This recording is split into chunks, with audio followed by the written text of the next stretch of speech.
Prophet, I pray because I see an accident of a plane, I pray in Chisholm.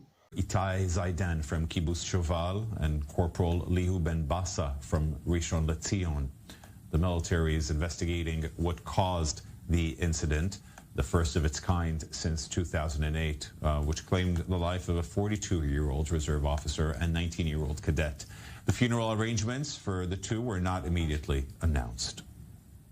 An Israeli Air Force plane crash in the middle of an open field in southern Israel, killing an Israeli Air Force pilot instructor and a cadet in the Air Force pilot's course. The experienced pilot was instructing the younger, a 20-year-old, when the plane plummeted into the ground. Israeli emergency services were the first on the scene. We received a call about an aircraft crash and called a number of fire crews to the scene. When we arrived, we found a light plane that was crashed to the ground, burning completely.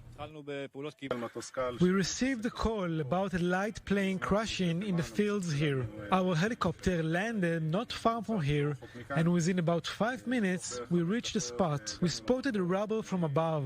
Firefighters were already in and started putting out the fire. We identified 2 victims, and we had no choice but to pronounce their death on the ground. Soon after, an Israeli helicopter landed carrying members of the Israeli Air Force Search and Rescue Elite Unit 669, but it was too late for either of the Israeli Air Force servicemen.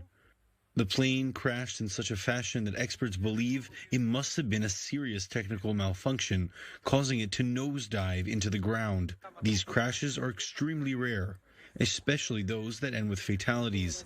The last plane crash occurred in 2018 when an Israeli F-16 jet was returning from a strike against Iranian targets in Syria, but those on board managed to survive. The last fatal accident by the Israeli Air Force occurred in 2017 in a helicopter crash. Israeli Air Force Commander Amikam Norkin has appointed a colonel to head a committee to investigate the incident.